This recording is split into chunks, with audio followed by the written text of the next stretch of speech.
Assalamualaikum warahmatullahi wabarakatuh.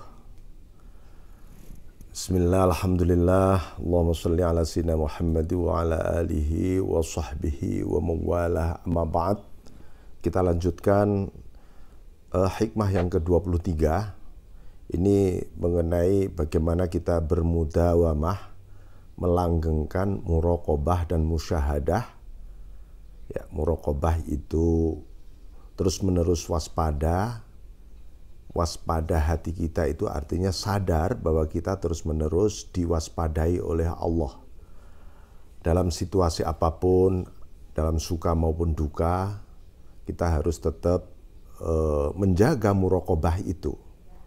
Jadi ada muraqabah, ada musyahadah, kemudian membuahkan ma'rifah. Nah, beliau melanjutkan, Bismillahirrahmanirrahim. La tataraqab furughal aghyar fa inna dzalika yaqta'uka an wujudil muraqabati lahu fima huwa muqimuka fih.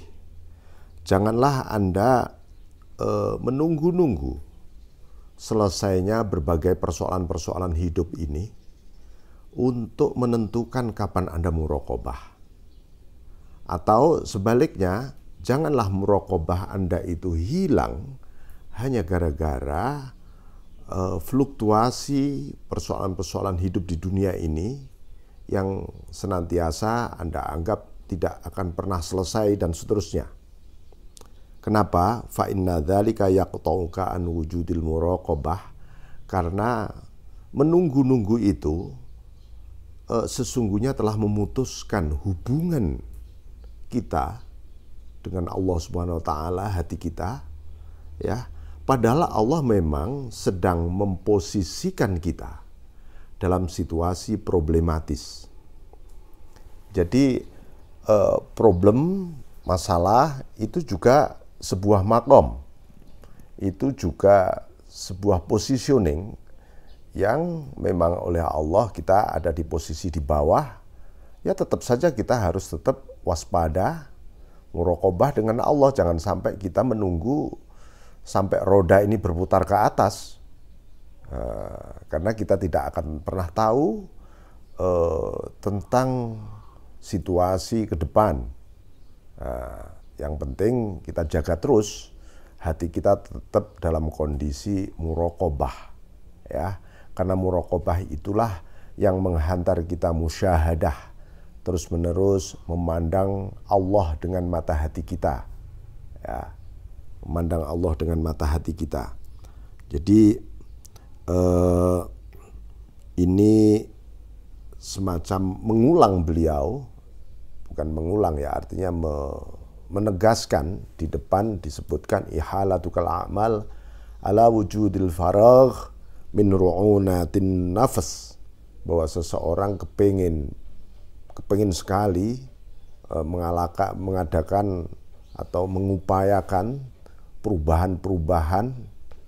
Oh, ini situasinya sangat pelik, saya ingin segera beralih misalnya ke situasi yang lebih bagus agar saya bisa lebih konsentrasi dengan Allah. Anda di perjalanan jangan sampai kehilangan zikrullah. Sambil menunggu kapan ya saya nyampe ke masjid agar saya berzikir. Jangan. Karena makom Anda ketika itu masih makom sedang di perjalanan. Anda di kantor dengan situasi yang begitu sibuk dengan berbagai aktivitas. Untuk menghadap kepada Allah, jangan menunggu selesainya pekerjaan Anda di kantor. Hati Anda harus tetap connecting dengan Allah. Nah ini ya. Bismillahirrahmanirrahim. Ini diberi garis bawah oleh beliau. La tastaghrib wuqu al-aqdar ma dumta fi hadhid dar. Fa innaha ma abrozat illa ma huwa mustahiq wasfiha wa wajibun a'tiha. Janganlah Anda merasa aneh dengan adanya kerumitan-kerumitan hidup di dunia ini. Ma dumta fi hadhid dar, sepanjang Anda masih hidup di dunia. Kenapa? Karena yang muncul, tidak ada yang muncul di dunia ini kecuali mengekspresikan karakteristiknya, sifat-sifatnya. Nah, sifat-sifat duniawi ini adalah problematis, rumit, serba tidak pasti, dan seterusnya. Dan oleh karena itu dunia ini, ya kita berarti masih di dunia maksudnya. Jadi ini berlanjut dengan hikmah berikutnya, itu hikmah ke-24. La tastagrib wuku al-aqdar ma dumta fi hadidar. Janganlah kamu asing dengan berbagai kerumitan-kerumitan situasi yang problematis di dunia ini sepanjang Anda masih hidup di dunia. Karena apa? Fa innaha ma abrozat illa ma huwa mustahaq wasfiha wa wajibu na'tiha. Karena tidak ada yang muncul di dunia ini kecuali memang menampakkan, mengekspresikan karakteristik yang dimiliki oleh dunia. Apa karakteristiknya? Karakteristiknya penuh dengan tipu daya dunia ini. Karakteristiknya seringkali mempesona dan membuat kita lalai dengan Allah. Karakteristiknya problematis, penuh dengan ketidakpastian. Dan itu jangan sampai kita merasa asing dengan berbagai persoalan, sampai hal-hal yang paling individual maupun sosial maupun global. Jangan pernah aneh Anda. Dunia ruwet, jangan pernah aneh. Karena apa? Ya itu dunia. Oleh karena itu jangan sampai musyahadah, muraqabah kita diganggu oleh situasi-situasi itu. Biarkan situasi wong itu karakteristik dunia. Dan itu menandakan bahwa kita ini masih hidup di dunia. Itu. Artinya apa? Dengan menyadari adanya ekspresi karakteristik dunia yang ada, maka kita menjadi ringan beban-beban kita. Oh ya, ini berarti kita masih di dunia dan seterusnya. Jadi Rasulullah SAW menyebutkan, ayuhan nas inna hadhihi dar darut tua.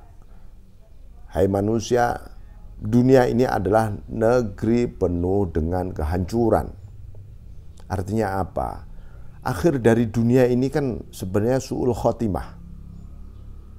Ya. Kenapa demikian? Dunia ini dikiamatkan ketika tak satupun manusia yang sedang berzikir kepada Allah, tidak ada satupun. Itu artinya sedang gelap gulita dunia ini. Dan itu dikiamatkan oleh Allah. Sepanjang masih ada satu orang saja yang masih dalam hatinya Allah, Allah, Allah, kiamat ditunda. Nah, baik. Jadi la darus tiwa, bukan negeri keabadian. Dunia ini bukan negeri ketentraman. Waman zirutarahin, dunia ini negeri kesusahan. La manzilu farahin, bukan negeri kegembiraan. Ini bukan dunia. Ya, ini bukan di dunia maksudnya. Faman arafaha lam yafrah li rakhaiha wa lam yahzan li syaqaiha. Siapa yang mengenal dunia, ya dia tidak akan pernah bergembira ketika muncul, lepas beban-bebannya. Begitu juga dia tidak akan susah ketika dia tertimpa oleh kesusahannya. Kenapa ya? Itu karakter. Ala wa innallaha khalaqad dunya daru balwa wal akhirah daru uqbah. Ingatlah bahwa Allah menciptakan dunia ini memang negeri ujian. Kalau kita sadar bahwa kita sedang diuji oleh Allah, ya berarti memang ini harus kita kerjakan ujian ini, bukan kita tinggalkan ujian ini. Nah, balasannya, kelulusannya besok di akhirat. Itu. Faja'ala balwad dunya li thawabil akhirah sababan. Maka ujian dunia ini menjadi pahala besok, menumbuhkan pahala kelulusannya ya di akhirat. Wa thawabul akhirah min balwad dunya iwadan. Dan pahala akhirat ketika manusia diuji lalu sabar itu menumbuhkan pahala luar biasa besok di akhirat. Sabar itu ibadah yang luar biasa. Ridho itu ibadah yang makom yang luhur. Ya.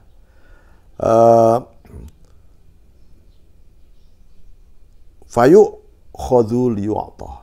Manusia itu sebenarnya diseksa, artinya merasa diberi cobaan yang pedih dalam rangka di dunia ini untuk diberi anugerah.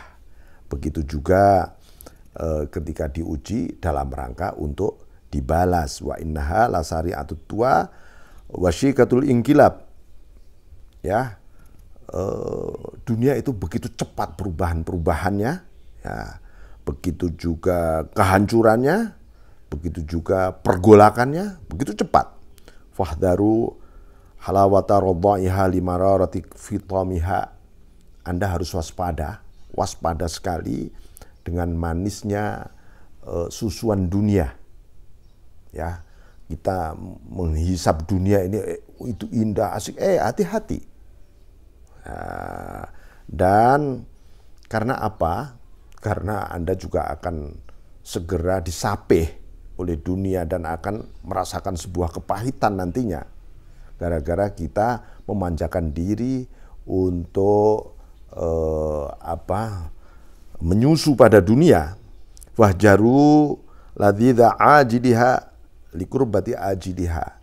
Ingat dawuh Rasulullah SAW, hindari kenikmatan instannya. Manusia pengen segera instan, nikmatnya asik ini. Karena apa?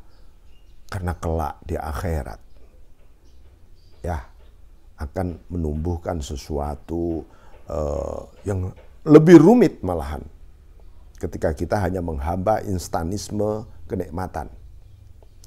Kemudian wala tas'au fi umrani darin qad qadallahu kharabaha. Janganlah Anda di dunia ini membuat sebuah cita-cita bagaimana ya membangun sebuah istana dunia yang hebat, yang asik, yang dahsyat. Padahal Allah sudah menentukan robohnya dunia ini. Bukan menunggu kiamat nanti. Manusia menumpuk, nggak taunya ada sebuah peristiwa tertentu, habis semuanya hartanya. Nah, ya. Wala tawasoluha waqad aradallahu minkum istinabaha. Janganlah Anda ini mendekati, menyentuh dunia itu dalam arti mengikat diri dengan dunia, padahal Allah Subhanahu wa taala menghendaki supaya kita menjauhi dunia. Maksudnya apa? Ketika kita aktif dengan kehidupan dunia ini, jangan sampai itu keindahan, pesonanya, karakteristik duniawinya masuk di hatimu. Maksudnya begitu loh. Jauhkan dari hati kita. Biarlah itu ada di pikiran, itu untuk kepentingan nafsu yang nafsunya pun harus kita kendalikan. Itu saja, karena ini adalah untuk sebuah bekal kita menuju negeri keabadian. Itu. Bismillahirrahmanirrahim. Fatakunu lisukhdihi muta'arridin wali'uqubatihi mustahiqin. Nah, gara-gara begitu Anda malah mendapatkan amarah, menyiapkan diri untuk dimarahi oleh Allah dan meraih apa yang disebut dengan seksanya Allah. Ini riwayat Ad-Dailami, ya. Hadis ini demikian para pemirsa. Supaya apa ini kita sampaikan, dan Ibnu Athaillah menyampaikan ini agar kita terus-menerus menjaga gerak-gerik nafas ilahiyah yang ada di dalam batin kita ini, berserasi terus dalam situasi apapun, termasuk situasi yang kita alami saat ini. Demikian, billahi taufiq wal hidayah war ridha wal inayah. Wallahu muwaffiq ila aqwamit thariq. Assalamualaikum warahmatullahi wabarakatuh.